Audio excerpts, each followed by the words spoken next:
Hello दोस्तों, नमस्कार। आप लोगों का एक बार फिर से स्वागत है आपके अपने चैनल पीएच टेक डिजिटल में। फ्रेंड्स, इस वीडियो में हम लोग जूनियर एडेड सुपर टेट के अंतर्गत इतिहास का प्रैक्टिस सेट नंबर 3 हल करेंगे, जिसमें हमारा टॉपिक होगा मौर्य वंश।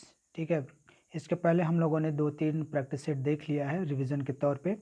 इस वीडियो में हम लोग जो टॉपिक है होगा हम लोगों का वो होगा मौर्य वंश, जिसमें आप लोगों को 35 महत्वपूर्ण प्रश्न देखने को मिलेंगे। इससे और भी जो महत्वपूर्ण प्रश्न होंगे जो छूटेंगे उसको नेक्स्ट वीडियो में हम लोग देख लेंगे। तो ये एसएसटी और जो जीएस होगा जिनका, दोनों लोगों के लिए महत्वपूर्ण होने वाला है वीडियो, तो आप वीडियो को लास्ट तक जरूर से देखिएगा और आप अपने को देखिएगा कि कितनी आप की तैयारी है। और इस कोरोना काल में आप घर बैठे हैं तो आपकी तैयारी छूटी है तो कितना आप सही कर पा रहे हैं, या अभी तैयारी चल रही है तो कितना आपका सही हो रहे हैं। और वीडियो को अभी तक आपने लाइक नहीं किया है तो लाइक कर दीजिए, और चैनल को सब्सक्राइब नहीं किया है तो चैनल को सब्सक्राइब कर लीजिए। तो चलिए वीडियो को स्टार्ट करते हैं और देखते हैं आज के इतिहास का प्रैक्टिस सेट नंबर 3। जैसा कि मैं आप लोगों को बताता हूं कि जो भी प्रश्न मैं आप लोगों को लाता हूं वे आईएएस, पीसीएस, टीजीटीपीसी, एसएससी, एनटीपीसी, ठीक है जी, इन सभी एग्ज़ामों में आए हुए प्रश्न है और यही प्रश्न आपको आएंगे। बस हो सकता है प्रश्नों को थोड़ा सा घुमा दे, उनका लेवल थोड़ा सा आपको कम कर दे या थोड़ा सा अधिक कर सकता है। अब पीसीएस आईएएस से ज़्यादा लेवल ऊपर नहीं होगा इस तरह के प्रश्न। और मैं ज़रूरी नहीं है कि मैं केवल जो पीसीएस आईएएस पीसीएस में एकदम हार्ड लेवल के जो प्रश्न हैं उनको लाता हूँ, ऐसा कुछ नहीं है। मैं लेवल को जो जूनियर एडेड का लेवल है उसके अनुसार ही मैं प्रश्नों को रखता हूँ। तो चलिए वीडियो को देखते हैं, पहले प्रश्न से स्टार्ट करते हैं। और पहला प्रश्न हमारा क्या है, तो सबसे पहला प्रश्न देखिए है, चंद्रगुप्त मौर्य का पुत्र कौन था। इजी प्रश्न है और सभी लोग मुझे उम्मीद है इसका आंसर दे सकते हैं। तो चंद्रगुप्त मौर्य का पुत्र कौन था। ए दिया है बिंदुसार, भी है चंद्रगुप्त, सॉरी फ्रेंड ये चंद्रगुप्त होगा, थोड़ा सा टाइपिंग मिस्टेक, ठीक है, चंद्रगुप्त द्वितीय। सी है आपका अशोक और डी दिया है बिंबिसार।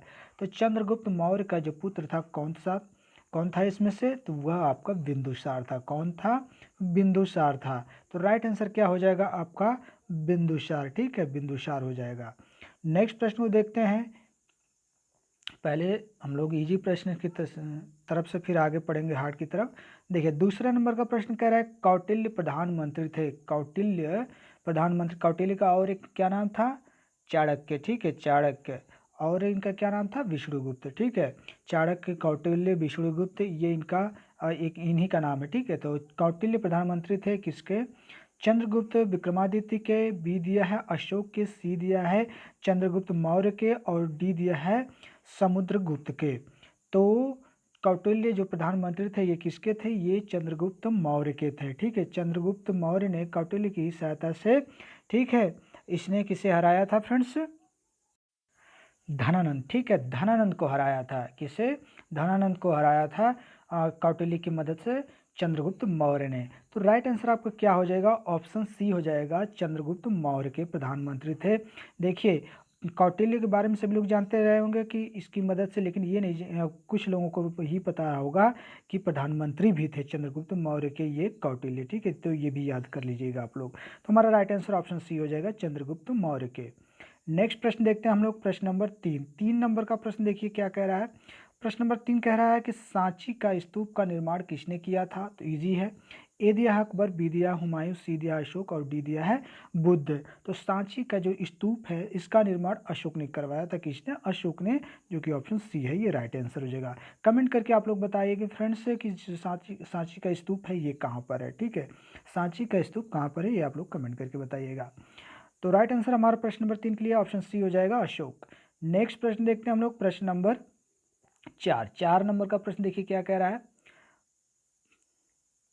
प्रश्न नंबर 4 देखिए कह रहा है, निम्नलिखित में से किस अभिलेख में बौद्ध ग्रंथों का उल्लेख किया गया है। इन चार ऑप्शन दिए गए हैं, इन चारों में से किसमें बौद्ध ग्रंथ का उल्लेख किया गया है। इन चारों जो अभिलेख है चारों देखते हैं कौन कौन दिया है। कलिंग है, धौली है, भाब्रू है, जौगढ़ है। तो फ्रेंड्स जो भाब्रूगढ़ का अभिलेख है इसी में बौद्ध ग्रंथों का, ठीक है, उल्लेख किया गया है। किसमें, बौद्ध ग्रंथों का उल्लेख किया गया है। किस अभिलेख में, तो ये आपका जो है भाब्रूगढ़, ठीक है, इसी में आपका बौद्ध ग्रंथों का उल्लेख किया गया है। और देखिए भाब्रुगढ़ का जो शिलालेख है उसमें कुछ और भी बातों का उल्लेख किया गया है, जैसे कि अशोक के मगध के शासक होने की बात भी इसमें देखने को मिलती है। किसमें? आपके भाब्रुगढ़ का जो शिलालेख है। तो राइट आंसर आपको क्या हो जाएगा? ऑप्शन सी हो जाएगा, भाब्रुगढ़। नेक्स्ट प्रश्न देखते हैं हम लोग, प्रश्न नंबर 5 नंबर का प्रश्न देखिए क्या कह रहा है। प्रश्न नंबर 5 कह रहा है, निम्नलिखित में से किसकी जानकारी अशोक के शिलालेखों से मिलती है? ए है जीवन वृत्त, बी दिया है आंतरिक नीति, सी है विदेश नीति और डी दिया है सभी विकल्प सही हैं। तो इन चारों में से कौन सा राइट आंसर होगा प्रश्न के हिसाब से? जैसे कि प्रश्न कह रहा है कि किसकी जानकारी अशोक के शिलालेखों से मिलती है, तो अशोक के शिलालेखों में उसके जीवन वृत्त की भी जानकारी मिलती है, आंतरिक नीति की और विदेश नीति की, यानी कि हमारा ऑप्शन डी हो जाएगा, सभी विकल्प सही हैं। तो ऑप्शन डी राइट आंसर हो जाएगा। नेक्स्ट प्रश्न देखते हैं हम लोग, प्रश्न नंबर 6 नंबर का प्रश्न देखिए क्या रहा है, मौर्य काल में निम्न में से किस विषय पर सिर्फ राजा का ही अधिकार था? ठीक है, मौर्य काल में इन चारों में से किस पर सिर्फ राजा नहीं था, राज्य का अधिकार था? ए है आपका भूमि भी दिया है, खान सी दिया है चारागाह और डी दिया है वाणिज्य। तो इसका जो राइट आंसर हो जाएगा आपका ऑप्शन बी हो जाएगा, खान राइट आंसर हो जाएगा प्रश्न नंबर 6 के लिए। ठीक है, नेक्स्ट प्रश्न देखते हैं हम लोग, प्रश्न नंबर 7 नंबर का प्रश्न देखिए मैं कम से कम समय में वीडियो को खत्म करने का प्रयास करूंगा फ्रेंड्स। देखिए प्रश्न नंबर 7 देखिए कह रहा है, सम्राट अशोक के समकालीन श्रीलंका के शासक कौन थे? ए है आपका महासेन, बी दिया है कश्यप, सी दिया है तिस और डी दिया है विजय बाहु प्रथम। तो फ्रेंड्स जो श्रीलंका के शासक थे सम्राट अशोक के समकालीन, वे महाराजा तिस थे। ठीक है, कौन थे? महाराजा तिस थे। तो यानी कि राइट आंसर आपका ऑप्शन सी हो जाएगा, तिस।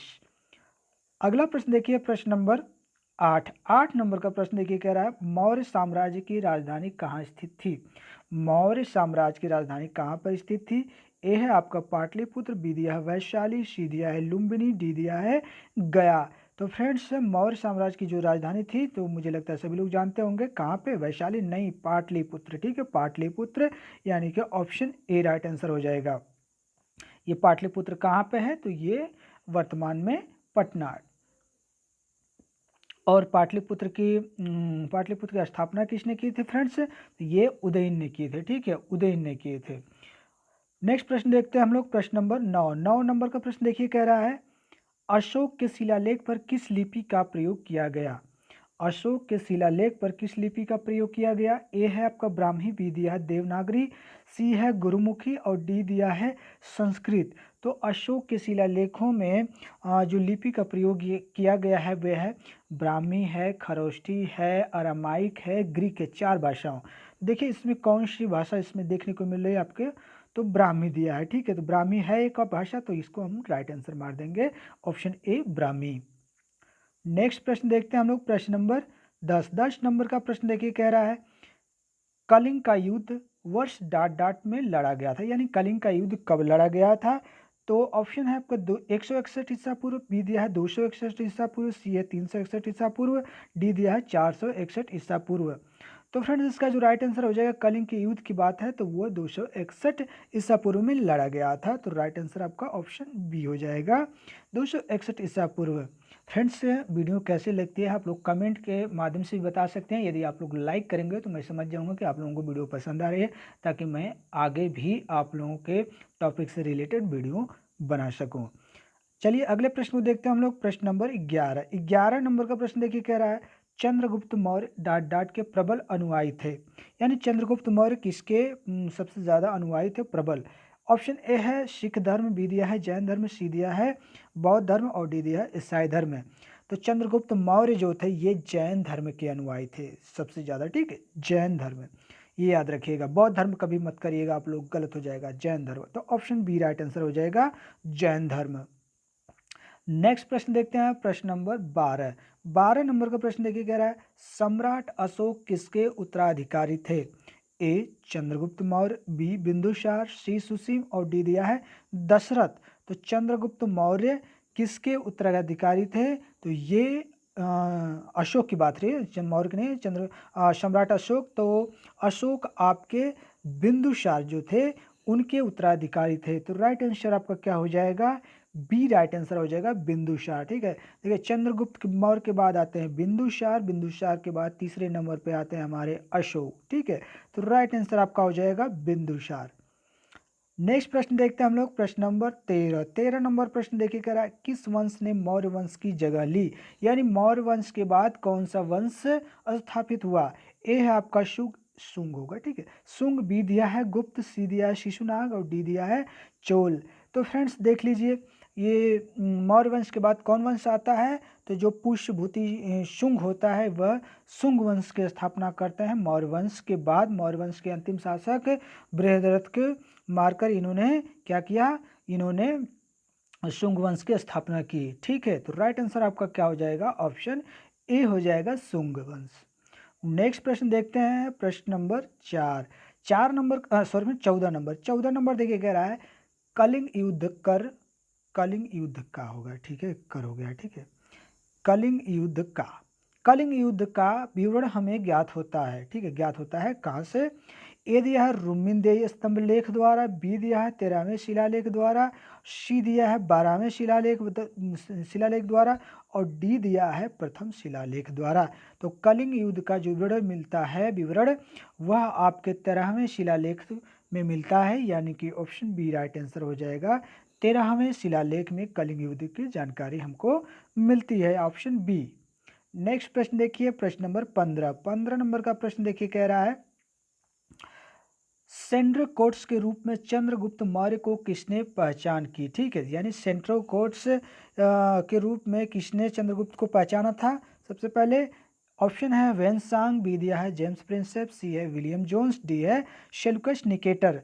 तो मुझे लगता है सभी लोग जानते होंगे कौन थे वे, तो वे विलियम जोन्स थे। ठीक है, विलियम जोन्स थे।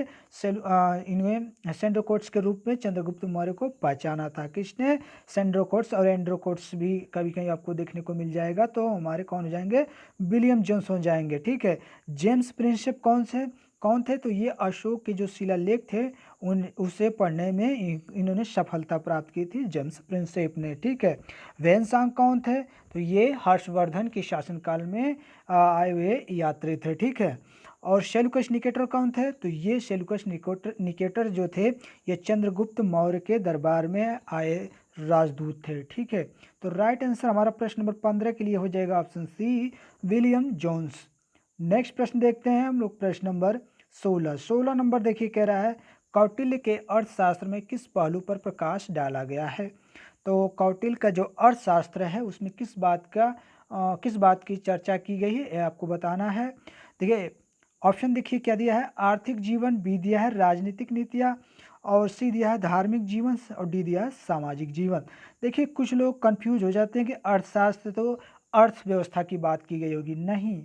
अर्थशास्त्र उस पुस्तक का उन्होंने नाम रखा, लेकिन उस पुस्तक में जो लिखा उन्होंने मौर्य समाज की जो राजनीतिक चीज़ें थी उसके बारे में उन्होंने लिखा, किसने, कौटिल्य ने। तो बी ऑप्शन राइट आंसर हो जाएगा, राजनीतिक नीतियाँ, ये आप याद कर लीजिएगा।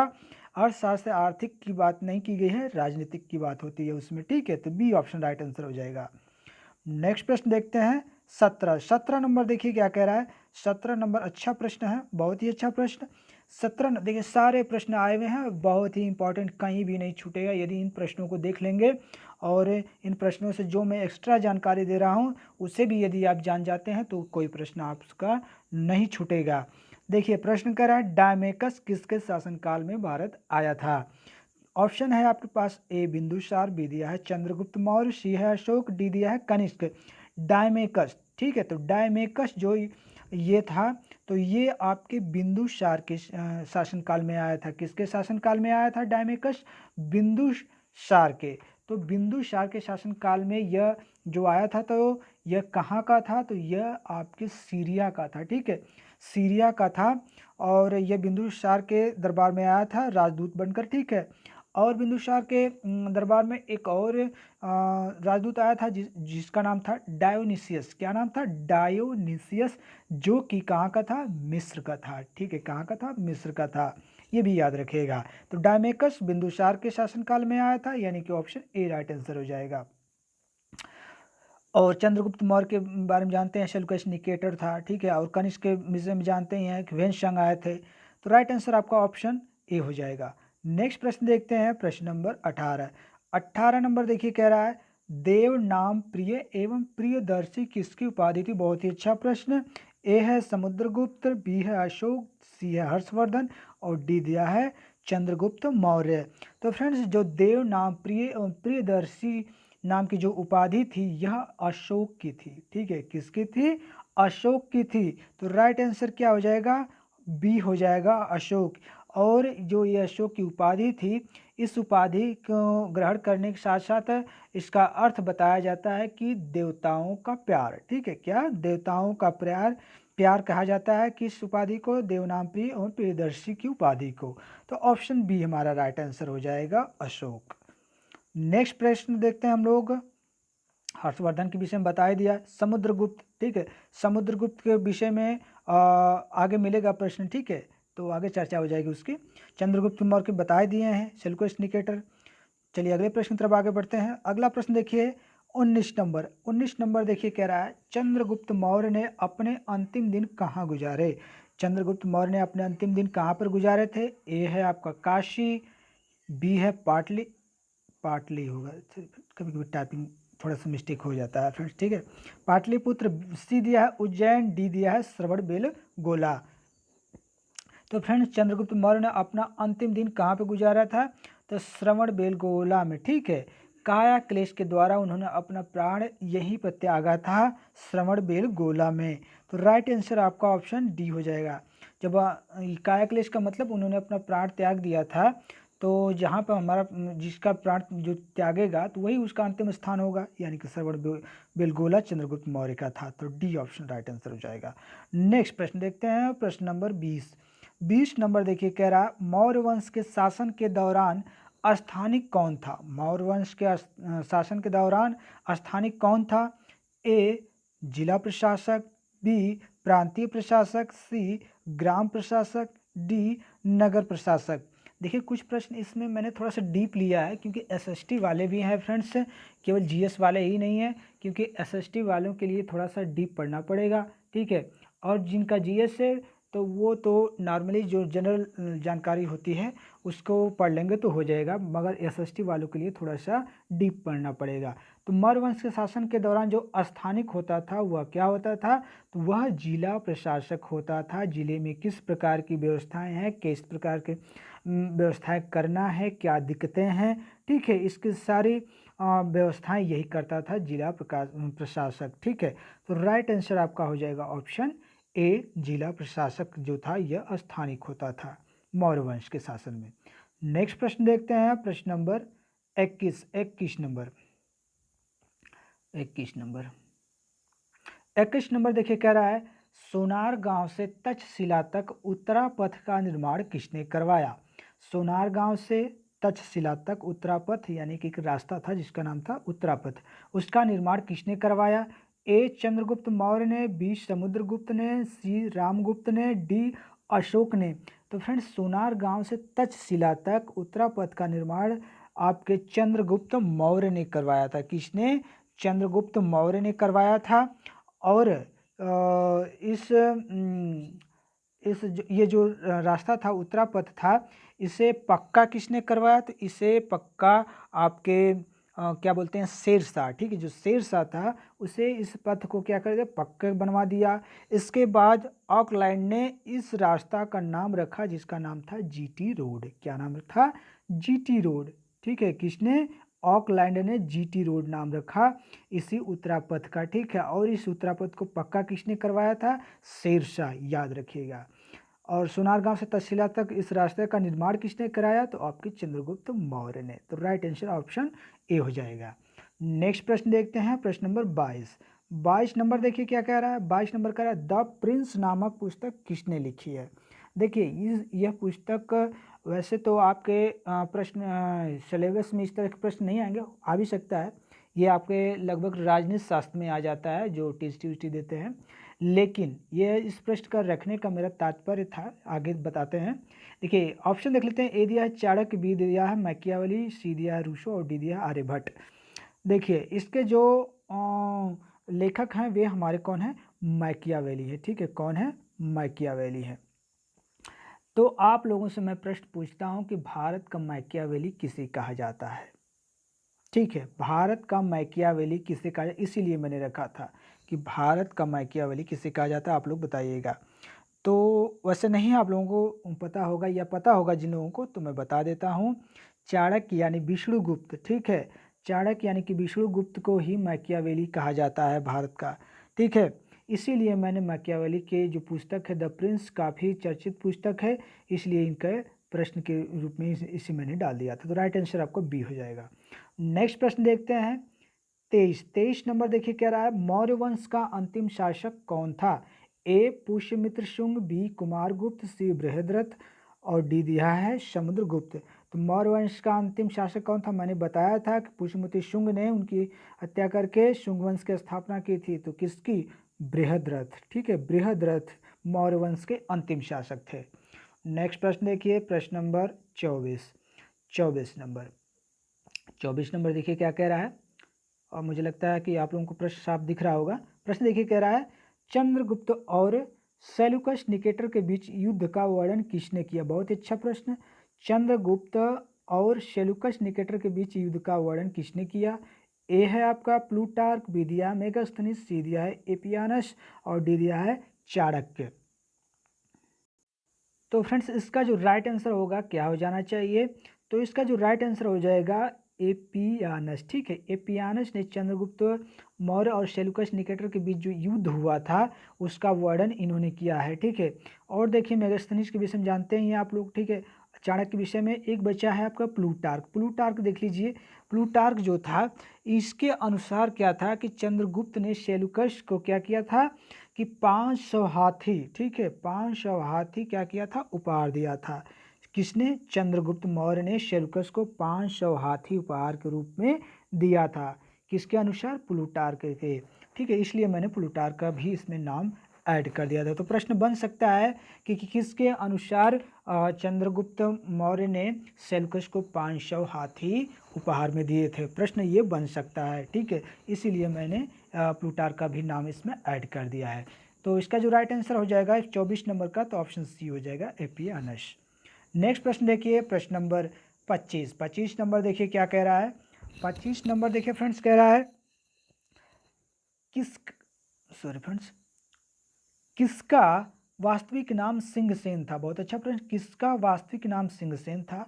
समुद्रगुप्त, बिंदुसार, चंद्रगुप्त प्रथम या चंद्रगुप्त द्वितीय। बहुत अच्छा प्रश्न है। तो फ्रेंड्स देखिए, यदि इस तरह के नाम पूछ लिए जाते हैं, क्योंकि ऐसे नामों को लोग पढ़ते नहीं हैं या जल्दी बुक में मिलते नहीं है, वैसे आपको लूसेंट वगैरह में हो सकता है मिल जाए। तो किसका वास्तविक नाम सिंहसेन था, तो ये फ्रेंड्स बिंदुसार। ठीक है, बिंदुसार जो था उसका वास्तविक नाम, या कह सकते हैं कि उसे सिंहसेन के नाम से भी जाना जाता था, यानी कि ऑप्शन बी राइट आंसर हो जाएगा, बिंदुसार। देखिए चंद्रगुप्त प्रथम जो थे उन्हें कौन सी उपाधि दी गई थी, तो महाराजा धीराज की। ठीक है, चंद्रगुप्त द्वितीय को विक्रमादित्य की, याद रखिएगा, कन्फ्यूजन हो जाता है चंद्रगुप्त प्रथम और चंद्रगुप्त द्वितीय में। ठीक है, तो राइट आंसर आपका क्या हो जाएगा प्रश्न नंबर 25 के लिए, ऑप्शन बी बिंदुसार। नेक्स्ट प्रश्न देखते हैं हम लोग, प्रश्न नंबर 26। 26 नंबर देखिए क्या कह रहा है, डायमेकस जो बिंदुसार के दरबार में राजदूत के रूप में आया था, कहाँ का था। मैंने बताया था, ठीक है, डायमेकस कहाँ का था, किसके दरबार में आया था, बिंदुसार के दरबार में राजदूत के रूप में आया था, कहाँ का था, मिस्र का, चीन का, यूनान का या सीरिया का। तो फ्रेंड्स जैसा कि मैंने बताया तो भूलना नहीं चाहिए, तुरंत आपको ऑप्शन इसमें क्लिक कर देना चाहिए कि आप डी होगा, सीरिया का। ठीक है, डायोनिसियस कहाँ का था, तो वह मिस्र का था, और डायमेकस की बात आएगी तो सीरिया का है। ठीक है, तो डी ऑप्शन सीरिया। नेक्स्ट प्रश्न देखते हैं 27। 27 नंबर देखिए क्या कह रहा है। 27 नंबर कह रहा है, निम्न में गलत विकल्प को चुनिए। निम्न में गलत विकल्प को चुनिए, यानी कि गलत ऑप्शन आपको ढूंढना है। देखते हैं, ऑप्शन ए दिया है बिंदुसार आजीवक संप्रदाय का अनुयायी था, तो बिल्कुल सही, बिंदुसार जो था आजीवक संप्रदाय का अनुयायी था। आजीवक संप्रदाय के क्या बोलते हैं संस्थापक कौन थे, तो कौन थे, गोशाल जी। ठीक है, तो राइट आंसर आप अगला ऑप्शन देखते हैं, बी देखिए क्या दिया है, बिंदुसार को अमित्र घात के नाम से जाना जाता था, ये भी सही है। ठीक है, अमित्र घात के नाम से भी जाना जाता था। सी देखिए क्या दिया है, बिंदुसार के शासनकाल में सबसे ज़्यादा विद्रोह हुए थे, तो ये भी सही है। ठीक है, इसने अपने शासनकाल में बहुत सारे विद्रोह को देखा था। ठीक है, और डी क्या दिया है, अशोक की माता का नाम संघमित्रा था। तो फ्रेंड्स अशोक की माता का नाम संघमित्रा नहीं था। ठीक है, क्या था, सुभद्रांगी था। क्या नाम था, सुभद्रांगी था।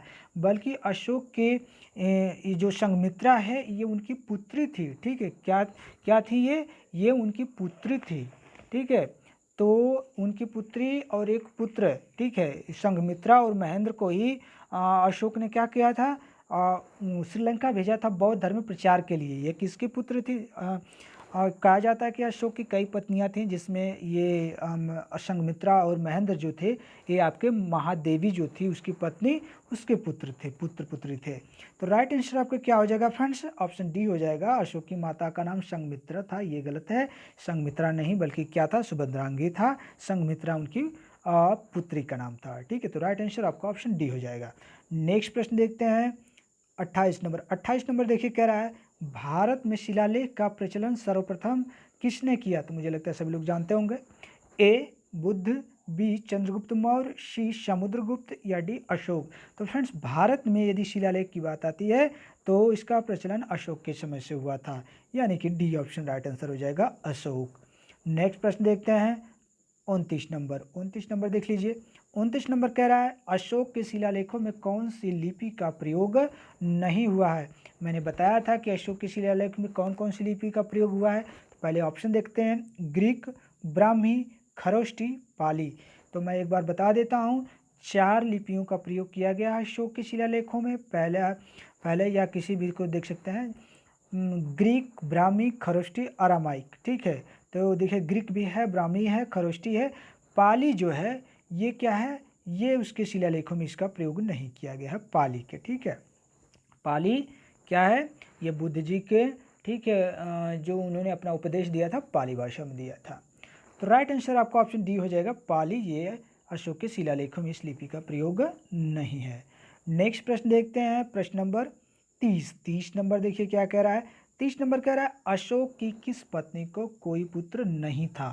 तो बताया जाता है अशोक की कई पत्नियां थीं, जो महत्वपूर्ण पत्नियां हैं मैं उनके नाम बता देता हूं और उनसे संबंधित उनके पुत्रों का भी नाम मैं बता देता हूं आप लोगों को। तो ऑप्शन पहले देख लेते हैं, असंघमित्रा दिया है, पद्मावती दिया है, कौरवी दिया है, महादेवी दिया है। तो देखिए अशोक की जो पत्नी असंघमित्रा, देखिए संघमित्रा उसकी पुत्री थी, असंघमित्रा पत्नी थी, बट असंघमित्रा की कोई संतान नहीं थी। ठीक है, असंघमित्रा की कोई, ये नहीं समझिएगा संघमित्रा दे दिया उसकी पुत्री तो आप असंघमित्रा को ट्रिक कर देंगे, नहीं। असंघमित्रा की कोई पुत्री नहीं थी, बल्कि महादेवी की पुत्री संघमित्रा और महेंद्र थे। ठीक है, देखिए तो इसका तो ऑप्शन हमारा ये हो जाएगा, संघमित्रा के पास कोई, मतलब उसकी कोई पुत्री नहीं थी। पद्मावती जो थी, तो पद्मावती के पास जो उससे जो संतान हुई थी वो कुणाल थे, उसका क्या नाम था, कुणाल था। इसके बाद कौरवी है, तो कौरवी से पुत्र थे तीवर। ठीक है, तीवर थे। इसके बाद महादेवी को जानते ही हैं कि महादेवी के जो पुत्र थे वे महेंद्र और संघमित्रा। तो राइट आंसर हमारा ऑप्शन ए हो जाएगा, असंघमित्रा। नेक्स्ट प्रश्न देखते हैं 31। 31 नंबर देखिए कह रहा है अशोक का सबसे लंबा अभिलेख कौन सा है। देखिए पहले तो ऑप्शन देखते हैं, ए दिया है 6वां, बी दिया है 7वां, सी दिया है 8वां, डी दिया है 9वां। तो फिर अशोक का सबसे लंबा अभिलेख की बात आ रही है। ठीक है, अभिलेख की, तो अभिलेख की बात यदि आ जाएगी तो 7वां अभिलेख हो जाएगा।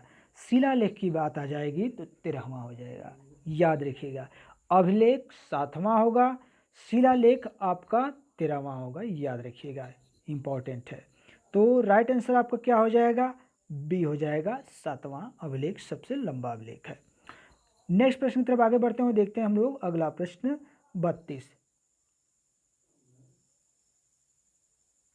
32 नंबर देखिए कह रहा है अशोक ने नेपाल में बौद्ध धर्म प्रचार के लिए किसे भेजा था।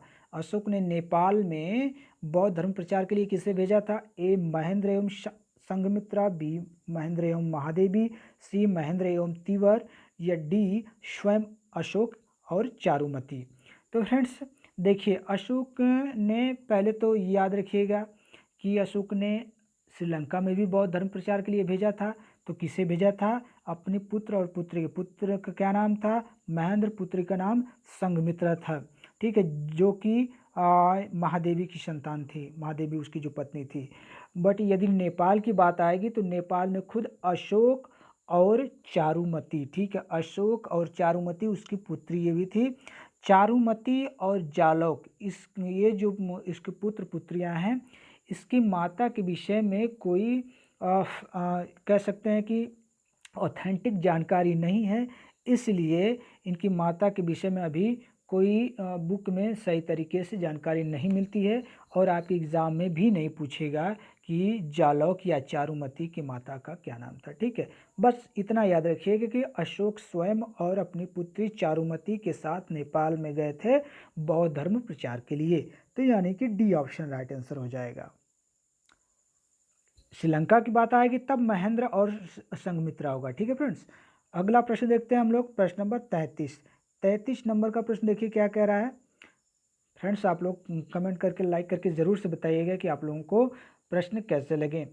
प्रश्न देखिए 33 कह रहा है, अशोक के किस शिलालेख में चिकित्सा के बारे में जानकारी मिलती है? अशोक का कौन सा शिलालेख है जिसमें चिकित्सा के बारे में जानकारी दी गई है? बहुत ही अच्छा प्रश्न है। तो ऑप्शन आपके पास देखिए क्या दिया है। ऑप्शन आपके पास ए है प्रथम, बी दिया है तृतीय, सी दिया है दूसरा, और डी दिया है पांचवा।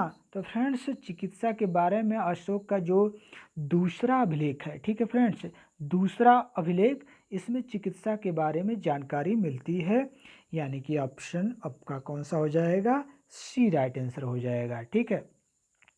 पहले में जानते हैं क्या है, याद कर लीजिएगा। पहले में है पशु हत्या पर रोक यानी निषेध, और सभी मेरी क्या है? संतानें हैं, ठीक है। सभी संतान क्या है? सभी मेरी संतान, यानी सभी लोग मेरी संतान हैं, और पशु हत्या पर रोक यानी निषेध के बारे में प्रथम अभिलेख में बताया गया है, ठीक है। और दूसरा में हमने बता ही दिया कि चिकित्सा के बारे में। तीसरा में जो है फ्रेंड्स,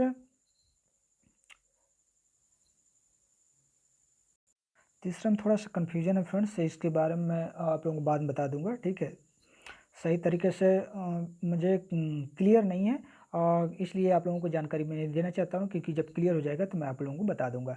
और पांचवा अभिलेख में आप लोग जानते हैं कि धम्म, ठीक है, धम्म महापात्र की नियुक्ति, ठीक है, यानी धम्म के बारे में किस तरह से बताना है, कैसे लोगों को नियुक्त करना है, तो ये पांचवें अभिलेख में बताया गया है। तो हमारा प्रथम हो गया, दूसरा, पांचवा, तीसरे के बारे में मैं आप लोगों को बाद में बता दूंगा किसी वीडियो में। तो राइट आंसर आपका क्या हो जाएगा? आपका दूसरा हो जाएगा, चिकित्सा के बारे में दूसरे अभिलेख में बताया गया है। नेक्स्ट प्रश्न देखते हैं हम लोग, प्रश्न नंबर 34 नंबर देखिए क्या कह रहा है। निम्न में कौन सा अभिलेख पाकिस्तान में है? निम्न में कौन सा अभिलेख पाकिस्तान में है? ए मानसेहरा, बी गिरनार, सी धौली, और डी दिया है जौगढ़। तो फ्रेंड्स पाकिस्तान में कुछ अशोक के अभिलेख जो है पाकिस्तान में है, तो देख लेते हैं कौन सा होगा। तो देखिए पाकिस्तान में आपको मानसेहरा, शहबाजगढ़ी, ठीक है, मानसेहरा जो है हज़ारा, पाकिस्तान में एक जगह है हज़ारा, वहाँ पे है मानसेहरा अभिलेख, और पेशावर पाकिस्तान में जो है वहाँ पे शहबाजगढ़ी अभिलेख है। तो देखिए मानसेहरा दिया है ऑप्शन में, तो ये हमारा हो जाएगा राइट आंसर, पाकिस्तान में है। बाकी जो गिरनार है, ये गिरनार आपको सौराष्ट्र प्रांत यानी कह सकते हैं गुजरात में, और धौली जो है, ये धौली आपके उड़ीसा, पुरी, ठीक है, पुरी जो कि उड़ीसा में पड़ता है, वहाँ पर है ये, और धौली वहाँ पर है। जौगढ़ जो है ये भी उड़ीसा में ही है, उड़ीसा के गंजाम, ठीक है, गंजाम जो एक जगह है वहीं पे ये जौगढ़ अभिलेख मिला है। और आपके धौली जौगढ़ जो अभिलेख है, इन दोनों अभिलेखों में कलिंग युद्ध की जानकारी मिलती है, ठीक है। और ये भी प्रश्न पूछ देता है कि जो पाकिस्तान के जो अभिलेख, जो पाकिस्तान में अभिलेख मिले हैं अशोक के, वे किस भाषा में हैं? तो ये देखिए ईरानी, ठीक है, ईरानी, अरामाइक और खरोष्ठी भाषा, ठीक है, किसमें? ईरानी, अरामाइक और खरोष्ठी भाषा में पाकिस्तान में जो मानसेहरा और शहबाजगढ़ी अभिलेख है, इसमें इस तरह की लिपियों का प्रयोग हुआ है। तो राइट आंसर आपका ऑप्शन ए हो जाएगा, मानसेहरा। नेक्स्ट प्रश्न देखिए, और ये अंतिम प्रश्न है फ्रेंड्स, ठीक है। तो आइए अंतिम प्रश्न को अच्छे से देखते हैं। अंतिम प्रश्न कह रहा है, अर्थशास्त्र के अनुसार सीता भूमि का अभिप्राय है। अर्थशास्त्र के अनुसार सीता भूमि का अभिप्राय। सीता भूमि का मतलब, ठीक है, मत समझिएगा सीता भूमि सीता मैया की बात हो रही है, नहीं।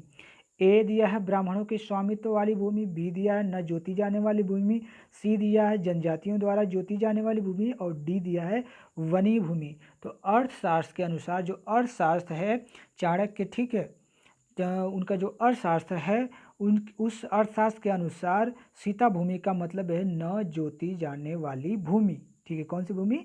न जोती, यानी जो उस भूमि पर, ठीक है, खेती उती नहीं हो सकती, जो मतलब जोती नहीं जाती है, तो ऐसे भूमि को अर्थशास्त्र के अनुसार सीता भूमि कहा गया है। तो राइट आंसर आपका ऑप्शन बी हो जाएगा। तो फ्रेंड्स, इस वीडियो में हम लोगों ने मौर्य वंश यानी मौर्य साम्राज्य से संबंधित 35 महत्वपूर्ण प्रश्नों को देखा। बाकी जो प्रश्न छूटेंगे आपके, ज़्यादातर आपके अशोक से ही संबंधित प्रश्न छूटेंगे और थोड़ा सा बिंदुसार वगैरह से, ठीक है। बहुत ज़्यादा नहीं बिंदुसार से, अशोक से थोड़े से, क्योंकि अशोक जो टॉपिक है थोड़ा सा लंबा है, क्योंकि उसके कुछ शिलालेख जो महत्वपूर्ण हैं उनसे संबंधित और प्रश्न बचे हैं, जो कि हम लोग नेक्स्ट वीडियो में देख लेंगे, ठीक है। तो वीडियो कैसी लगी लाइक ज़रूर करिएगा फ्रेंड्स। तो इस वीडियो में बस इतना ही। थैंक यू, धन्यवाद। और आप लोग सुरक्षित रहिए फ्रेंड्स, बिना बेवजह घर से बाहर मत निकलिएगा, ठीक है। स्थिति बहुत ही ख़राब चल रही है इस समय, बस घर में रहिए, सुरक्षित रहिए। थैंक यू, धन्यवाद।